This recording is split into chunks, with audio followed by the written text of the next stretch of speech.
जय श्री कृष्ण। जय श्री कृष्ण। मैं अपनी बात बताना शुरू करूं उसके पहले यहाँ कुछ बच्चे चित्र बना के ले आए हैं। एलपीजी के लोग और लोकल पुलिस के लोग मदद करें, उसको कलेक्ट कर लें। अगर आपने उसके पीछे अपना एड्रेस लिखा होगा तो मैं जरूर आपको धन्यवाद पत्र भेजूंगा। जिसके पास कुछ है दे दीजिए, वो कलेक्ट कर लेंगे और आप भी शांति से बैठ जाएंगे।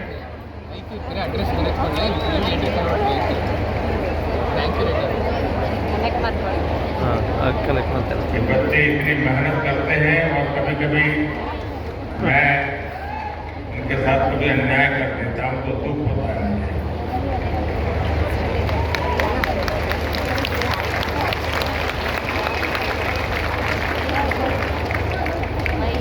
जय श्री कृष्ण। जय श्री कृष्ण। भगवान श्री कृष्ण के जय। दिव्य दर्शनों की संतुष्टि, श्रीमद् भगवद गीता के मंत्रों की ये आध्यात्मिक अनुभूति और इतने सारे पूज्य संतों गुरुओं की ये उपस्थिति मेरे लिए परम सौभाग्य है। मेरे लिए ये असंख्य पुण्यों को प्राप्त करने जैसा है।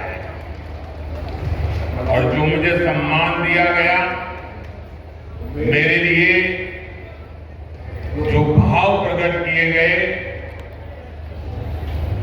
शायद मुझे इतने आशीर्वाद मिले कि मेरे लिए जो कहा जाता है मैं उससे योग्य बनूं और ज्यादा काम करूं और मुझसे जो अपेक्षाएं हैं उनसे मैं पूर्ण करूं।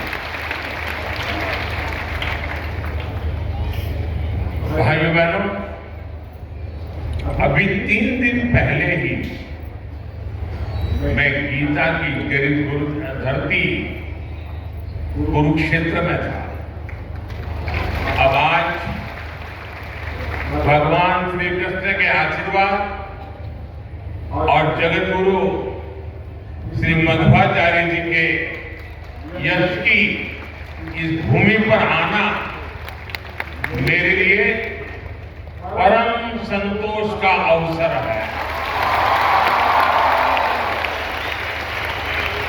आज के इस अवसर पर जब 1 लाख लोगों ने एक साथ भगवद गीता के श्लोक पढ़े तो पूरे विश्व के लोगों ने भारत की सहस्त्र वर्षों की दिव्यता का साक्षात दर्शन भी किया। इस कार्यक्रम में हमें आशीर्वाद देने के लिए पधारे हुए श्री श्री सुगुणेन्द्र तीर्थ स्वामी जी, श्री श्री सुशील तीर्थ स्वामी जी, कर्नाटका के गवर्नर थावरचंद गहलोत जी, केंद्रीय मंत्रिमंडल के मेरे सहयोगीगण, राज्य सरकार के मंत्री, सांसद, विधायक, उडुपी के अष्टमठों के सभी अनुयायी, उपस्थित अन्य संतगण, देवी और सज्जनों, कर्नाटका की भूमि पर यहाँ के स्नेहीजनों के बीच आना मेरे लिए सदा ही एक अलग अनुभूति होती है। और उडुपी की धरती पर आना हमेशा अद्भुत होता है।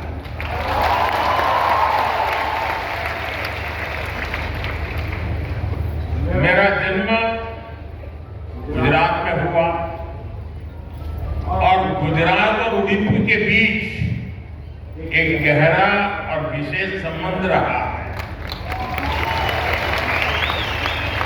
मान्यता है कि यहाँ स्थापित भगवान श्री कृष्ण के विग्रह की पूजा पहले द्वारका में माता रुक्मिणी करती थी,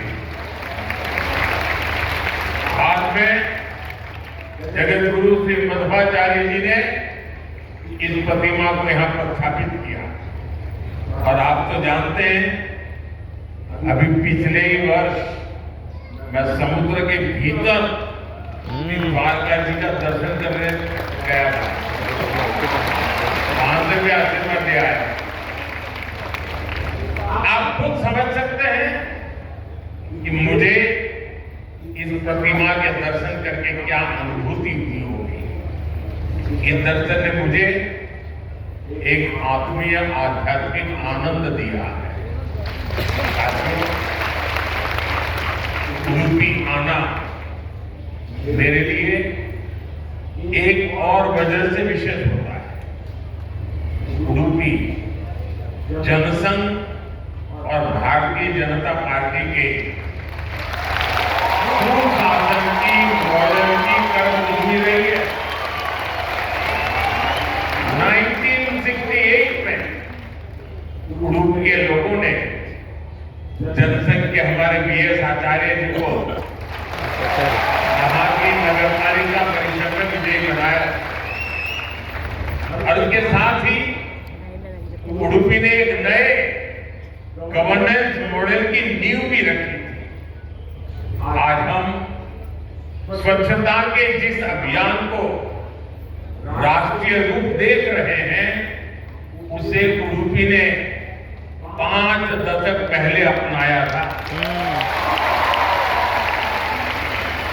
जल आपूर्ति और ड्रेनेज सिस्टम का एक नया मॉडल देना हो, उडुपी ने ही 70 के दशक में इन कार्यक्रमों की शुरुआत की थी।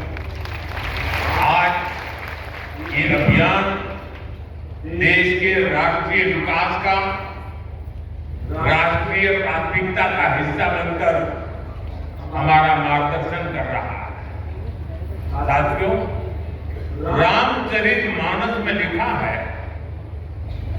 कलियुग केवल हरिगुण गाहा, गावत नर पावही भवथा। अर्थात कलियुग में केवल भगवत नाम और लीला का कीर्तन ही परम साधन है। उसके गायन कीर्तन से भव सागर से मुक्ति हो जाती है। हमारे समाज में मंत्रों का, गीता के श्लोकों का पाठ तो शताब्दियों से हो रहा है, पर जब 1,00,000 कंठ एक स्वर में इन श्लोकों का ऐसा उच्चारण करते हैं, जब इतने सारे लोग गीता जैसे पुण्य ग्रंथ का पाठ करते हैं, जब ऐसे दैवीय शब्द एक स्थान पर एक साथ गूंजते हैं, तो एक ऐसी ऊर्जा निकलती है जो हमारे मन को, हमारे मस्तिष्क को एक नया स्पंदन, एक नई शक्ति देती है। यही ऊर्जा आपकी शक्ति की है। यही ऊर्जा सामाजिक एकता की शक्ति है। इसलिए आज लक्ष्य कंठ गीता का ये अवसर एक विशाल ऊर्जा पिंड को अनुभव करने का अवसर बन गया है। ये विश्व को सामूहिक चेतना, कलेक्टिव कॉन्शियसनेस की शक्ति भी दिखा रहा था। साथियों, आज के दिन विशेष रूप से मैं परम पूज्य श्री श्री सुगुणेंद्र तीर्थ स्वामी जी को प्रणाम करता हूं। उन्होंने लक्ष्य कंठ गीता के इस विचार को इतने दिव्य रूप में साकार किया। पूरे विश्व में लोगों को अपने हाथ से गीता लिखने का विचार देकर उन्होंने जिस कोटि गीता लेखन यज्ञ की शुरुआत की है, वो अभियान सनातन परंपरा का एक वैश्विक जन आंदोलन है। जिस तरह से हमारा युवा भगवत गीता के भावों से, इसकी शिक्षाओं से जुड़ रहा है, वो अपने आप में बहुत बड़ी प्रेरणा है। सदियों से भारत में वेद, उपनिषदों और शास्त्रों के ज्ञान को अगली पीढ़ी तक पहुंचाने की परंपरा है, और ये कार्यक्रम भी इसी परंपरा का भगवत गीता से अगली पीढ़ी को जोड़ने का एक सार्थक प्रयास बन गया है। साथियों, यहां आने से 3 दिन पहले मैं अयोध्या में भी था। 25 नवंबर को विवाह पंचमी के पावन दिन अयोध्या के राम जन्मभूमि मंदिर में धर्म ध्वजा की स्थापना हुई।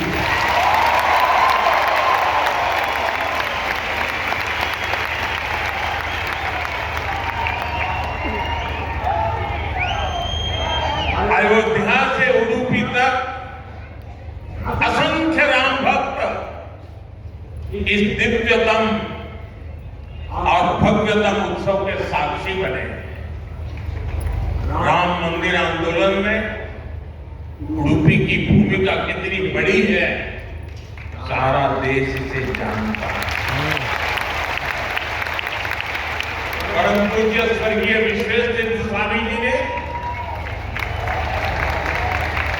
दशकों पहले राम मंदिर के पूरे आंदोलन को जो दिशा दी, ध्वजारोहण समारोह उसी योगदान की सिद्धि का पर्व बना।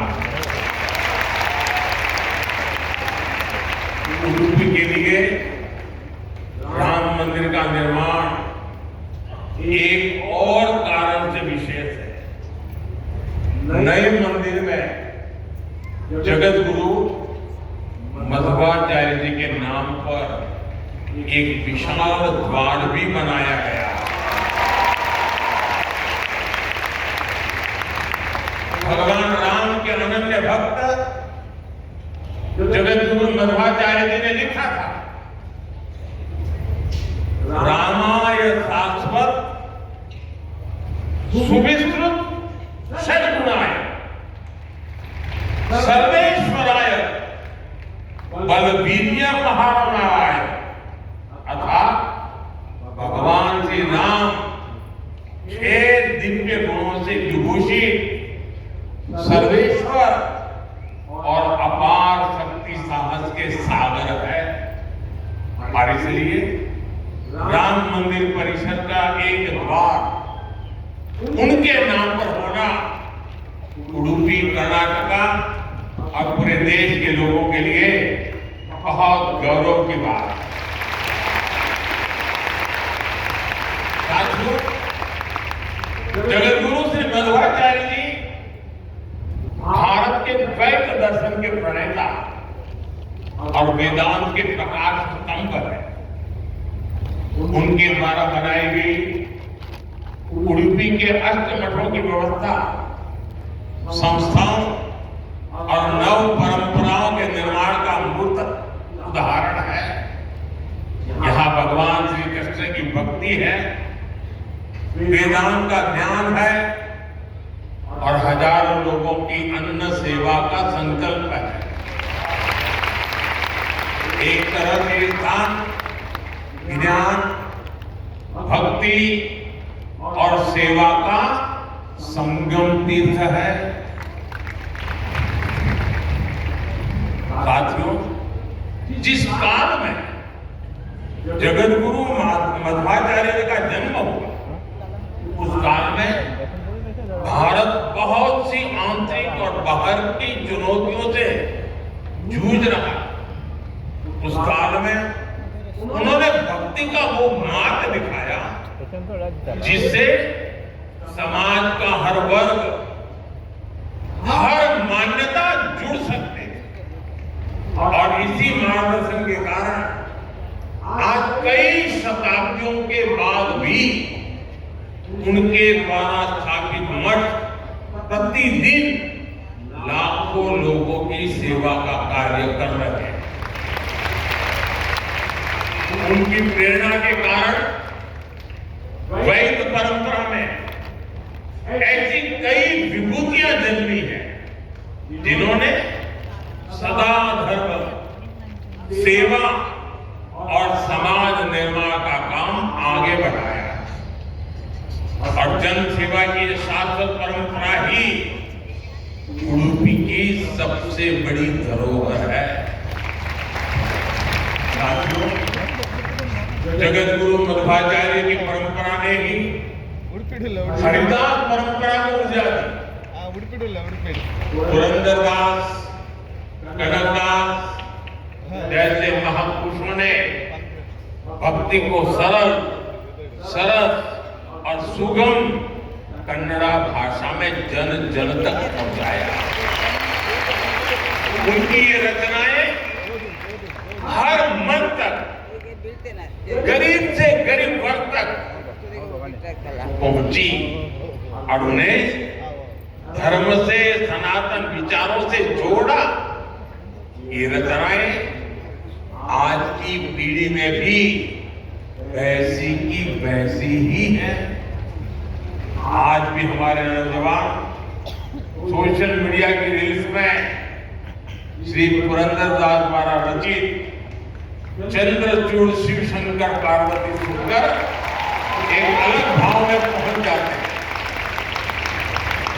आज भी जब उडुपी में मेरे जैसा कोई भक्त एक छोटी सी खिड़की से भगवान श्री कृष्ण का दर्शन करता है तो उसे कनकदास जी की भक्ति से जुड़ने का अवसर मिलता है।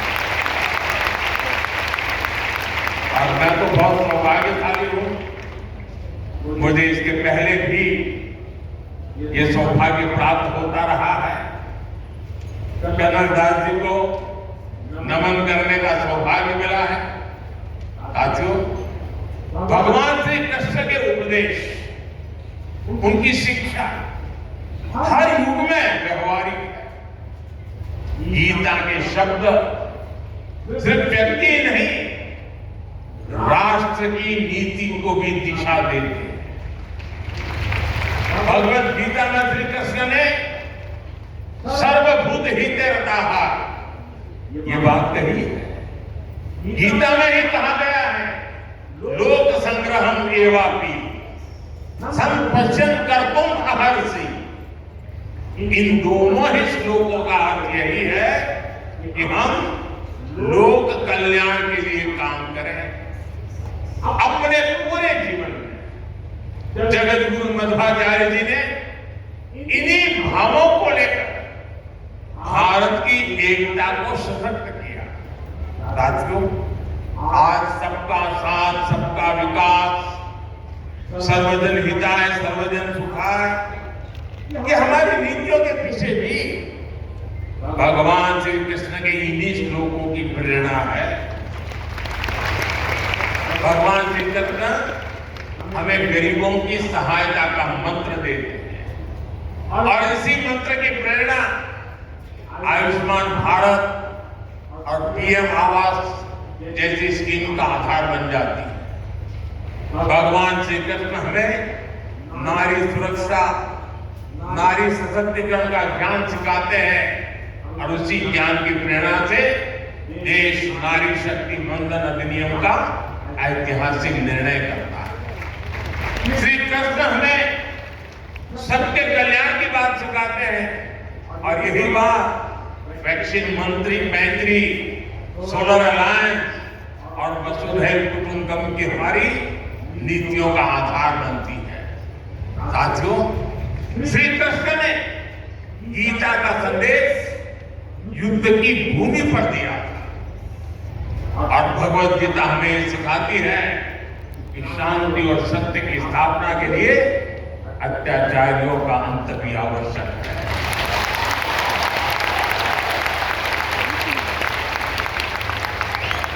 राष्ट्र की सुरक्षा नीति का मूल भाव यही है। हम वसुधैव कुटुंबकम कहते हैं और हम धर्म और रक्षति रक्षितः का मंत्र भी दोहराते हैं। हम लाल किले से श्री कृष्ण की करुणा का संदेश भी देते हैं और उसी प्राचीर से मिशन सुदर्शन चक्र की उद्घोषणा भी करते हैं। मिशन सुदर्शन चक्र यानी देश के प्रमुख स्थानों की, देश के औद्योगिक और सार्वजनिक क्षेत्रों की सुरक्षा की ऐसी दीवार बनाना जिसे दुश्मन भेद न पाए, और अगर दुश्मन दुस्साहस दिखाए फिर हमारा सुदर्शन चक्र उसे तबाह कर।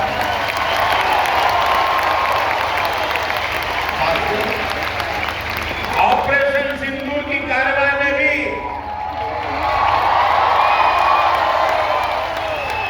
देश ने हमारा ये संकल्प देखा है।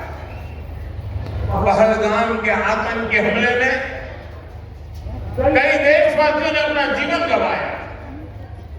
इन पीड़ितों में मेरे कर्नाटका के भाई बहन भी थे, लेकिन पहले जब ऐसे आतंकी हमले होते थे तो सरकारें हाथ पर हाथ रखकर बैठ जाती।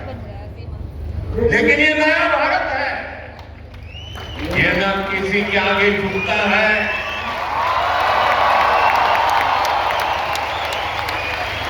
और न ही अपने नागरिकों की रक्षा के कर्तव्य से डिगता है। हम शांति की स्थापना भी जानते हैं और शांति की रक्षा करना भी जानते हैं। साथियों, भगवत गीता हमें कर्तव्यों का, हमारे जीवन संकल्पों का बोध कराती है और इसी प्रेरणा से मैं आज आप सभी से कुछ संकल्पों का आग्रह भी करूंगा। ये आग्रह नव संकल्प की तरह है जो हमारे वर्तमान और भविष्य के लिए बहुत आवश्यक है। संत समाज जब इन आग्रहों पर अपना आशीर्वाद दे देगा तो इन्हें जन जन तक पहुंचने से कोई रोक नहीं पाएगा। साथियों, हमारा पहला संकल्प होना चाहिए कि हमें जल संरक्षण करना है, पानी बचाना है, नदियों को बचाना है। हमारा दूसरा संकल्प होना चाहिए कि हम पेड़ लगाएंगे। देश भर में एक पेड़ मां के नाम अभियान को गति मिल रही है। इस अभियान के साथ अगर सभी मठों का सामर्थ्य जुड़ जाएगा तो इसका प्रभाव और व्यापक होगा। तीसरा संकल्प कि हम देश के कम से कम एक गरीब का जीवन सुधारने का प्रयास करें। मैं ज्यादा नहीं कहता। चौथा संकल्प स्वदेशी का विचार होना चाहिए। एक जिम्मेदार नागरिक के रूप में हम सब स्वदेशी को अपनाएं। आज भारत आत्मनिर्भर भारत और स्वदेशी के मंत्र पर आगे बढ़ रहा है। हमारी अर्थव्यवस्था, हमारे उद्योग, हमारी टेक्नोलॉजी सब अपने पैरों पर मजबूती से खड़े हो रहे हैं। इसलिए हमें जोर शोर से कहना है, वोकल और लोकल। Vocal vocal vocal.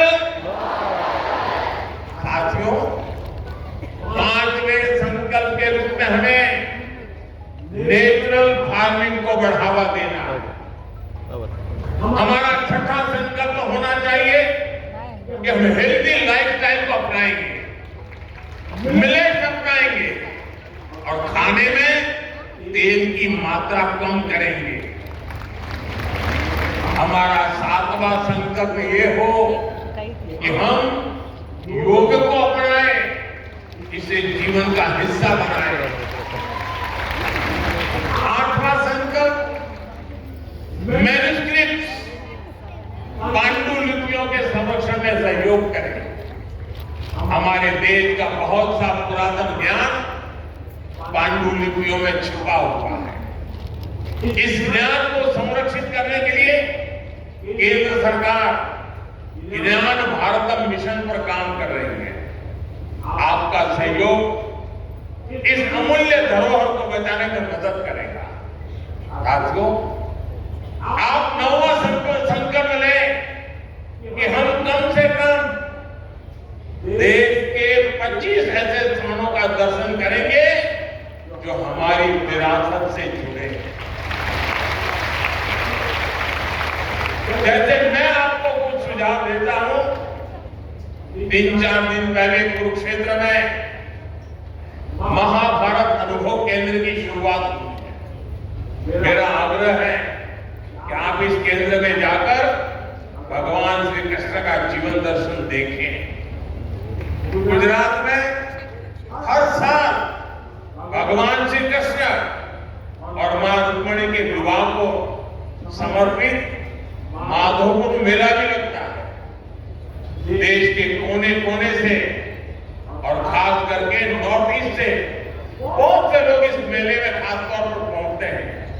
आप भी अगले साल इसमें जाने का प्रयास जरूर करिएगा। साथियों, भगवान श्री कृष्ण का पूरा जीवन, गीता का हर अध्याय कर्म, कर्तव्य और कल्याण का संदेश देता है। हम भारतीयों के लिए 2047 का काल सिर्फ अमृत काल ही नहीं, विकसित भारत के निर्माण का एक कर्तव्य काल भी है। देश के हर नागरिक की, हर भारतवासी की अपनी एक जिम्मेदारी है। हर व्यक्ति का, हर संस्थान का अपना एक कर्तव्य है और इन कर्तव्यों की पूर्णता में कर्नाटका के परिश्रमी लोगों की भूमिका बहुत बड़ी है। हमारा हर प्रयास देश के लिए होना चाहिए। कर्तव्य की इसी भावना पर चलते हुए विकसित कर्नाटका, विकसित भारत का स्वप्न भी साकार होगा। इसी कामना के साथ उडुपी की धरती से निकली ऊर्जा विकसित भारत के संकल्प में हमारा मार्गदर्शन करती रहे।